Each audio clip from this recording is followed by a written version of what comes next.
ভালো মানুষ হওয়াটা অনেক বেশি জরুরি, তারপরে বড় হওয়া। মায়ের বুকে সন্তান এসেছে এবং অনেক জায়গাতে আমি দেখেছি যে অনেক রকমের গসিপিংও হয়েছে। আহ, এখন তো এআই এর যুগ, অনেক জায়গায় অনেক কিছুই চোখে পড়লো। তো আমি আসলে কোনো মনের ভিতরে রিগ্রেস মানে আমার মনে কোনো দ্বিধাদ্বন্দ্ব নাই এই ব্যাপার নিয়ে যে আমার বাচ্চা আসলে তার বাবার পারমিশন নিয়ে এখানে এসেছে। কারণ যেহেতু আমি মা, মায়ের কাছে সন্তান আসবে এটাই স্বাভাবিক। আর আমি এটার জন্য অনেক বছর ধরে অপেক্ষা করছিলাম। তো ও আসলে আমার এখানে এসেছিল পড়াশোনার মাঝে, একটু ছুটি পেয়েছিল তাই ভ্যাকেশনের জন্য এসেছে। সব মশার বিরুদ্ধে সুরক্ষা দিতে এলো বসুন্ধরা এক্সট্রিম অ্যারোসল, মশার বিরুদ্ধে এক্সট্রিম সুরক্ষা।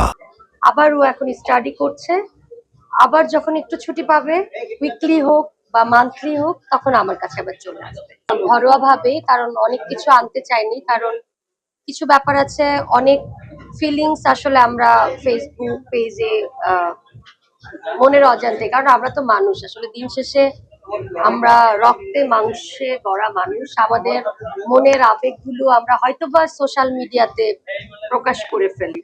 তো সেরকমটা আমিও যে আলাদা মানুষ তা নয়, আমার মতো করে আমার দুনিয়াতে আমি ছোট ছোট করে সবকিছু দিয়ে দিই। এবং সেক্ষেত্রে আমি বলবো যে ও আমার মতো করে আমাকে রাত 12টার পরেই উইশ করেছে।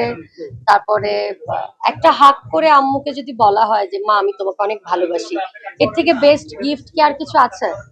তারপরে আমার ছোট বড় দুজনই আর্ট করেছে, পেন্সিল দিয়ে মাকে নিয়ে হাত ধরে ঘুরছে। তো আমার সাফিয়া এবং স্নেহা খুব সুন্দর করে ড্রয়িং করে আমাকে এটা গিফট করেছে। আমার সন্তানকে আমি আগে চাই যে সে ভালো মানুষ হওয়াটা জরুরি। আর পড়াশোনা, সেটা তো আছে প্রত্যেকটা ঘরে। বাবা মা যারা আছেন, আপনাদেরও সন্তান আছে, আপনারা অবশ্যই চাইবেন যে আপনারা যেটা জীবনে করেননি তার থেকেও বেস্ট আপনাদের সন্তানদের জন্য করবেন। এটা আসলে প্রত্যেকটা বাবা মায়ের চাওয়া। সো আমার ক্ষেত্রে তার মানে ভিন্নতা নেই। আর আমি চাই যে যখন একজন ভালো মানুষ, অনেক বড় কিছু হওয়ার পরেও ভালো সত্তা এবং ভালো মনের মানুষ না হলে সেই ভালো জিনিসটা আসলে টিকে থাকাটা মুশকিল।